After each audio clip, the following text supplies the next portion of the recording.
Everyone, welcome to commerce tutorial. मैं हूं आपकी अपनी होस्ट ज्योति। आज हम स्टार्ट करने जा रहे हैं +2 इकोनॉमिक्स का topic nominal GDP and real GDP. सबसे पहले हम देखेंगे कि ये जीडीपी होता क्या है। वैसे ये हम अपने लास्ट सेशन में डिस्कस कर चुके हैं। जीडीपी होता है हमारे गुड्स एंड सर्विसेज जो कि हम एक डोमेस्टिक टेरिटरी के अंदर प्रोड्यूस करते हैं ड्यूरिंग वन अकाउंटिंग ईयर, उनकी market. It refers to the market value of goods and services जो कि हम प्रोड्यूस करते हैं during one accounting year by the residents of the country. अब ये जीडीपी होती है, ये दो वे से कैलकुलेट की जाती है। एक तो ये करंट प्राइसेस पे कैलकुलेट की जाती है, एक ये बेस ईयर्स के प्राइसेस पे कैलकुलेट की जाती है। जो जीडीपी हम करंट ईयर के प्राइसेस पे कैलकुलेट करते हैं उसको हम क्या बोलते हैं, नॉमिनल जीडीपी। और वो जीडीपी जो बेस ईयर की प्राइस पे कैलकुलेट करते हैं उसको हम क्या बोलते हैं, रियल जीडीपी। हमने +1 में हमारा एक इकोनॉमिक्स का चैप्टर था अंडर द स्टैटिस्टिक्स, वो कौन सा था, हमारा इंडेक्स नंबर। उसमें हमने पढ़ा था कि करंट ईयर के प्राइस को हम जो करंट ईयर के प्राइस को किसके साथ डिनोट करते हैं, V1 के साथ, और क्वांटिटी को किसके साथ डिनोट करते हैं, Q1 के साथ। लेकिन जब हम बेस ईयर की बात आती है तो बेस ईयर की प्राइस को किसके साथ डिनोट किया जाता है, V0 के साथ, और बेस ईयर की क्वांटिटी को किसके साथ डिनोट किया जाता है, Q0 के साथ। इस क्वेश्चन में, इस कंसेप्ट में हमने गुड्स और सर्विसेज तो वो लेनी है जो कि हमने करंट ईयर में प्रोड्यूस की जाए। तो इसका मतलब ये है कि इस केस में हमारी Q की वैल्यू क्या रहेगी, सेम रहेगी, क्योंकि quantity will remains the same. हमने कौन सी लेनी है, जो कि हमारी करंट ईयर की होती है। लेकिन सिर्फ डिफरेंस किसका होगा, हमारी प्राइसेस का। नॉमिनल ईयर में हमने कौन सी प्राइस लेनी है, करंट ईयर की प्राइस। लेकिन रियल जीडीपी हमने कौन सी लेनी है, बेस ईयर की price. Quantity will remains the same, वो कौन सी लेनी है, हमारी करंट ईयर की। मैं दोबारा फिर बता रही हूँ, जब हम नॉमिनल जीडीपी कैलकुलेट करेंगे तो इस केस में हमने प्राइसेस कौन सी लेनी है, करंट ईयर की। लेकिन जब हम रियल जीडीपी की बात करेंगे तो हमने प्राइसेस कौन सी लेनी है, बेस ईयर की। लेकिन जो इसमें क्वांटिटी होएगी वो कौन सी होएगी, करंट ईयर की, उसको हम बेस ईयर की टेक इनटू अकाउंट नहीं करेंगे। 1 का मतलब है हमारा करंट ईयर और 0 का मतलब है हमारा बेस ईयर। अब यहाँ पे हमें ये समझना होगा, ये करंट ईयर और बेस ईयर ये हमारा +2 का सेम मीनिंग है जो कि हमने इंडेक्स नंबर के पढ़ा था। जो हमारा करंटली चल रहा साल होता है उसको हम कौन सा ईयर बोलते हैं, करंट ईयर। जैसे कि इस कंडीशन में हमारे पास 2 टाइप्स के ईयर्स दिए हुए हैं, एक दिया हुआ है 2013 और एक दिया हुआ है 2023। इसका मतलब ये जो 23 है ये हमारा कौन सा बन जाएगा, करंट ईयर का, और इसकी प्राइस को हम क्या सपोज कर लेंगे, P1। और 2013 जो कि पिछले साल के साथ रिलेटेड है, इसको हम इसकी प्राइस को हम क्या सपोज कर लेंगे, P0, मतलब बेस ईयर की प्राइस। और यहाँ पे जो हमें P गिवन है ये कौन सी है, P0। यहाँ पे हमें जो प्राइस गिवन है P1 गिवन है। सबसे पहले हमारा ये डिफरेंस होता है जो कि करंट ईयर और बेस ईयर के साथ रिलेटेड होता है। नॉमिनल ईयर करंट ईयर की प्राइस, रियल जीडीपी हमारी बेस ईयर की प्राइस, लेकिन quantity will remains the same, वो जो हमारी करंट ईयर की होगी। अब देखो ये हमारी एक छोटी सी हमारे सामने एक एग्जांपल दी हुई है। इसमें हमने 3 टाइप्स ऑफ कमोडिटीज ली है, व्हीट, राइस और ऑयल। जो हमारे क्वेश्चन में हमने जो करंट, इस एग्जांपल में हमने 2023 लिया था उसको करंट ईयर सपोज कर लिया, और जो 2013 गिवन है उसको हमने क्या सपोज कर लिया, बेस ईयर सपोज कर लिया। दोनों केसेस में हमारी क्वांटिटी सेम है। जैसे कि व्हीट यहाँ पे भी 10 kg हमने प्रोड्यूस किया है, इस केस में भी हमने 10 kg प्रोड्यूस किया है। राइस हमने बेस ईयर में 5 प्रोड्यूस किया है और यहाँ पे भी हमने 5 kg ही प्रोड्यूस की है। ऑयल 5 लीटर परचेज किया है, यहाँ पे हमने कितना प्रोड्यूस किया है, 5 लीटर ही प्रोड्यूस किया है। लेकिन दोनों की प्राइसेस क्या है, डिफरेंट है। जो करंट ईयर की प्राइस है वो P1 है। इसका मतलब जो हमने इस केस में जीडीपी कैलकुलेट की है वो हमारी कौन सी जीडीपी है, नॉमिनल जीडीपी। लेकिन जो हमने बेस ईयर की प्राइस पे जो हमने कैलकुलेट की है वो हमारी कौन सी जीडीपी है, रियल जीडीपी। अब हमने क्या किया, क्वांटिटी को प्राइस, हमारा यहाँ पे रियल जीडीपी का फार्मूला क्या है, Q1 into P0। This is हमारी क्वांटिटी, दोनों साल की क्वांटिटी सेम है, तो इसको हम क्या सपोज कर लेंगे Q1 और P0, ये हमारे पास आ गई नेशनल इनकम एट हमारी रियल प्राइस पे। 10 इंटू 10 100, जब इसको कैलकुलेट किया तो हमारे पास कितनी प्राइस आ गई 250। लेकिन जब हमने nominal GDP calculated current year prices पे कैलकुलेट किया तो हमारा फार्मूला क्या है P1 Q1, मतलब प्राइस 1 इंटू क्वांटिटी ऑफ 1। जब हमने इनको आपस में मल्टीप्लाई किया 10 15 सा 150, 5 30 दा 150, 15 5 दा 75, इसको प्लस किया 375।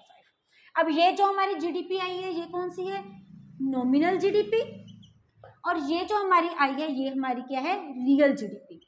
अगर हम इसको थोड़ा सा टेक इनटू अकाउंट करें तो हमारी जो नॉमिनल जीडीपी है वो कितनी है 375 और हमारी रियल जीडीपी कितनी है 250।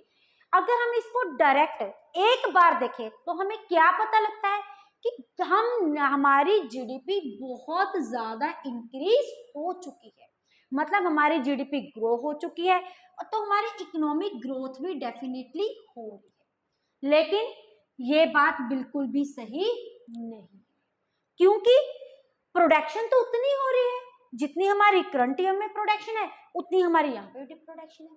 फर्क किसका है, हमारी प्राइसेस का। जो चीज हमें 2013 पे वीट 10 रुपीज की मिल रही थी वो हमें अब कितने रुपीज की मिल रही है 15 रुपीज की। जो राइस पहले हमें 20 रुपीज का मिल रहा था वो अब हम कितने रुपीज का मिल रहा है 30 रुपीज का।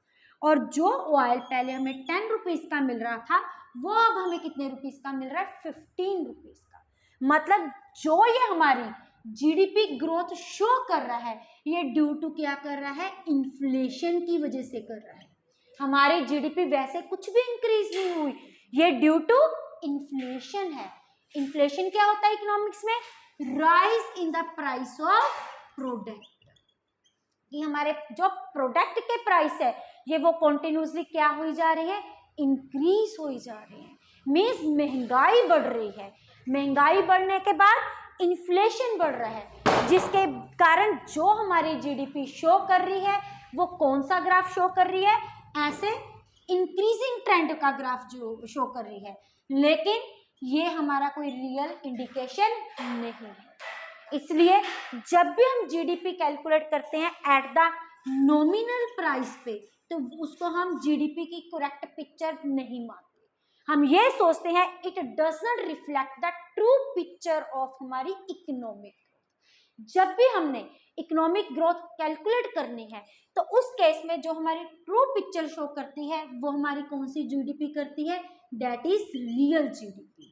अब नेशनल इनकम की कैलकुलेशन के लिए हम नॉमिनल जीडीपी को इग्नोर करते हैं, रियल जीडीपी को हम टेक इनटू अकाउंट करते हैं, क्योंकि जो नॉमिनल जीडीपी होती है it is just due to rise in the price of product. हम जानते हैं पिछले टाइम के मुकाबले अब कंटिन्यूसली महंगाई बढ़ी जा रही है, इन्फ्लेशन हो ही जा रहा है, इसलिए एक बार जब हम देखते हैं तो हमें लगता है कि जीडीपी इंक्रीज हो रही है, लेकिन हमारी जीडीपी इंक्रीज नहीं होती। यही हमारा कंसेप्ट है नॉमिनल जीडीपी और रियल जीडीपी का। हमें पेपर में कई बार एग्जाम पूछा जाता है कि दोनों मेजर्स में से कौन सा बेस्ट मेजर होता है to reflect the economic growth, तो उसमें हमारा आंसर क्या होता है, दैट इज रियल जीडीपी। तो उसको हम एक एग्जांपल के साथ शो कर सकते हैं कि क्यों ये जो हमारी प्राइस ज्यादा हो रही है GDP, it is due to the inflation, so it does not show the correct picture of economic growth. हमारा नेक्स्ट टॉपिक है जीडीपी एंड वेलफेयर। हम जानते हैं कि मानते हैं कि पिछले कुछ टर्म में थे, सपोज करो जीडीपी हमारी इकोनॉमी की क्या हो रही है, इंक्रीज हो रही है। अब ये जीडीपी इंक्रीज होने का मतलब हमारी प्रोडक्शन क्या हो रही है, इंक्रीज हो रही है। तो क्या ये प्रोडक्शन के साथ हमारा इकोनॉमिक वेलफेयर हो रहा है, डेफिनेटली हो रहा है। क्यों हो रहा है, अगर आउटपुट इंक्रीज हो रही है, प्रोडक्शन इंक्रीज हो रही है तो लोगों को एम्प्लॉयमेंट मिल रहा है, लोगों को एम्प्लॉयमेंट मिल रहा है तो हमारी इन्वेस्टमेंट इंक्रीज हो रही है, हमारी डिमांड इंक्रीज हो रही है, फर्दर प्रोडक्शन इंक्रीज हो रही है। जीडीपी को देखते तो यही लगता है, लेकिन ये ट्रू पोजीशन नहीं है। इसके साथ रिलेटेड हमारी कुछ लिमिटेशंस होती हैं, कुछ पॉइंट्स होते हैं जिनको हमें टेक इनटू अकाउंट करना पड़ता है। जैसे कि हमारा फर्स्ट क्या है, डिस्ट्रीब्यूशन ऑफ इनकम, कि जो हमारी इनकम जनरेट की है हमने उसकी डिस्ट्रीब्यूशन कैसे की। जैसे कि हम जानते हैं हमारे इकोनॉमी में 2 टाइप्स के स्टेटस के लोग रहते हैं, एक हमारा होती है रिच क्लास, एक हमारी होती है पुअर क्लास। अगर तो इनमें हमारी इनकम इक्वली डिस्ट्रीब्यूट है तो फिर वेल एंड गुड है, मींस रिच क्लास को भी अपनी प्रॉपरली आउटपुट इंक्रीज हो रही है, पुअर क्लास में भी प्रॉपरली आउटपुट इंक्रीज हो रही है। इसका मतलब हमारी जो जीडीपी है वो अल्टीमेटली क्या हो रही है, इंक्रीज हो रही है। लेकिन ऑन द अदर हैंड अगर हमारी इकोनॉमी में जो इनकम के डिस्ट्रीब्यूशन है वो इक्वल ना हो के अनइक्वल है, तो इसका मतलब जो पुअर लोग हैं वो और पुअर हो रहे हैं, जो रिच पर्सन हैं वो और ज्यादा रिच हो रहे हैं। इन दोनों में जो गैप है वो बढ़ता जा रहा है, जिसकी वजह से हमारी इन्फ्लेशन बढ़ रही है, महंगाई बढ़ रही है। तो इसका मतलब हमारा सोशल वेलफेयर बिल्कुल भी नहीं हो रहा, क्योंकि सोशल वेलफेयर क्या मतलब होता है, पुअर लो क्लास की अपलिफ्टमेंट करना। इसकी वजह से पुअर क्लास की अपलिफ्टमेंट होने की बजाय वो कॉन्टिन्यूसली क्या हो रहे हैं, डिग्रेड हो रहे हैं। सेकंड पॉइंट है non monetary exchange. Non monetary exchange means जो कि मनी की फॉर्म में नहीं होता। इसमें हमारा क्या आ जाता है, बार्टर सिस्टम। आज भी कुछ रूरल एरियाज ऐसे हैं बहुत ज्यादा जो बैकवर्ड एरियाज के साथ रिलेटेड होते हैं, जहां पे अब भी बार्टर सिस्टम स्टार्ट है। मींस अगर हम एक चीज कॉमोडिटी दे, means CC commodity method. CC commodity मतलब कॉमोडिटी के एक्सचेंज में कॉमोडिटी देना, राइस के बदले वीट दे देना, वीट के बदले में ऑयल दे देना, ऐसे एक दूसरे का साथ क्या करना, एक्सचेंज करना। लेकिन जब ऐसा जहां एरियाज में ये चीजें प्रीविलेंट है, उस केस में ये हमारे जीडीपी में काउंट नहीं होगी, क्योंकि जीडीपी में हम क्या लेते हैं, हम अभी डिस्कस कर रहे हैं कि मॉनेटरी वैल्यू होती है गुड्स एंड सर्विसेज की, जो कि रेजिडेंस के द्वारा हमारी डोमेस्टिक टेरिटरी के अंदर प्रोड्यूस किया जाता है, और इनकी मार्केट वैल्यू हम नहीं ले रहे, क्योंकि यहाँ पे कौन सा सिस्टम लाइबल हो रहा है, बार्टर सिस्टम लाइबल हो रहा है। थर्ड है एक्सटर्नलिटीज। अब ये एक्सटर्नलिटीज होती क्या है, ये हमारी जो कई बार क्या होता है, ये गुड और बैड इफेक्ट होती हैं जो कि हमारी सोसाइटी पे अफेक्ट करते हैं without any payment of money. इसके लिए हम कोई भी पेमेंट नहीं करते या इसका कोई भी सोल्यूशन नहीं करते, लेकिन किसी ना किसी ढंग से हमारी हेल्थ पे, हमारी सोसाइटी पे इनका गुड और बैड इफेक्ट पड़ता है।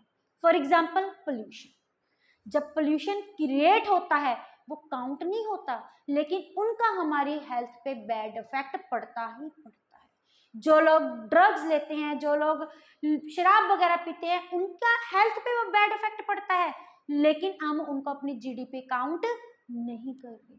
ऑन द अदर हैंड हम पार्क वगैरह में घूमने जाते हैं, नेचर को एंजॉय करते हैं, अपनी अपलिफ्टमेंट करने के लिए हम योगा करते हैं, स्पोर्ट्स खेलते हैं, इनका हमारी हेल्थ पे कौन सा इफेक्ट पड़ता है, गुड इफेक्ट पड़ता है, लेकिन इनको हम जीडीपी में काउंट नहीं करते, क्योंकि इनकी मॉनेटरी वैल्यू हम टेक इनटू काउंट नहीं कर सकते। इसलिए जब भी जीडीपी और सोशल वेलफेयर की बात आएगी तो we have to take into account in 3 factors. अगर एग्जाम में आपको पूछा भी जाएगा, यस इसका डायरेक्ट इफेक्ट पड़ता है, लेकिन ये 3 कंसिडरेशन में we have to take into account. Last topic है हमारा आज का, दैट इज जीडीपी डिफ्लेटर। सबसे पहले जीडीपी डिफ्लेटर होता क्या है, हम ऊपर पढ़ के हटे हैं नॉमिनल जीडीपी और रियल जीडीपी के बारे में। नॉमिनल और रियल जीडीपी हमने एक डिफरेंस देखा है, नॉमिनल जीडीपी और रियल जीडीपी में एक डिफरेंस है कि जो हमें नॉमिनल जीडीपी पिक्चर रिफ्लेक्ट करती है, ये ड्यू टू क्या करती है, इन्फ्लेशन की वजह से करती है। तो इन्फ्लेशन की वजह से जितनी हमारी प्राइसेस राइज हो रही हैं उसको हम क्या बोलते हैं, जीडीपी डिफ्लेटर। इन्फ्लेशन की वजह से जो भी टाइम पीरियड के अकॉर्डिंग, एक टाइम पीरियड के अकॉर्डिंग प्राइसेस राइज होती हैं उसको हम क्या बोलते हैं, जीडीपी डिफ्लेटर। जैसे कि सपोज करो 2013 में that is our base year, price कितनी गिवन है हमें, 100 रुपीज, लेकिन जब हमने उसका जीडीपी डिफ्लेटर की हेल्प से नॉमिनल जीडीपी कैलकुलेट की, जीडीपी डिफ्लेटर कैलकुलेट किया 2023 में, उसकी प्राइस कितने की होगी, 600 की। इट मीन्स जो चीज हमें 13 में 100 रुपीज की मिल रही थी, आज हमें कितने की मिल रही है, 600 की मिल रही है। ये क्या शो करता है, जीडीपी डिफ्लेटर। और इसका दूसरा नाम हमारे पास क्या होता है, प्राइस इंडेक्स। और जीडीपी डिफ्लेटर का फार्मूला क्या होता है, nominal GDP upon real GDP into 100। इसके साथ रिलेटेड 1 या 2 मार्क्स के हमें प्रैक्टिकल्स आते हैं, जैसे कि हमारा फर्स्ट प्रैक्टिकल है, रियल जीडीपी कितना दिया हुआ है 600 और नॉमिनल जीडीपी कितना होता है 660 गिवन है, और हमें क्या फाइंड आउट करना है प्राइस इंडेक्स। हम जानते हैं प्राइस इंडेक्स का formula nominal upon real. Nominal हमें कितना गिवन है 660 अपॉन 600 इंटू 100, तो हमारे पास आंसर कितना आ गया, दैट इज 110। तो ये है हमारा GDP 10%, sorry, it means due to time period के कारण कितनी परसेंटेज इंक्रीज हुई है हमारा 10% के साथ। सेकंड हमारा है प्राइस इंडेक्स कितना गिवन है 110, रियल जीडीपी है 200 और हमें क्या फाइंड आउट करना है नॉमिनल जीडीपी। अब हम क्या करेंगे प्राइस इंडेक्स का फार्मूला लगाएंगे। प्राइस इंडेक्स कितना गिवन है 500 110 और नॉमिनल हमें फाइंड आउट करना है अपॉन हमारे पास रियल जीडीपी कितना है 200 इंटू 100। अब ये उधर जाके ये 0 के साथ 0 कट हो जाएगा, ये उधर जाके क्या हो जाएगा रेसिप्रोकल, तो हमारे पास नॉमिनल जीडीपी कितना आ जाएगा 220। ये था हमारा आज का टॉपिक। वीडियो अच्छी लगे तो इसको लाइक करें, ज़्यादा से ज़्यादा शेयर करें, चैनल को सब्सक्राइब करना ना भूलें। Thank you, have a nice day.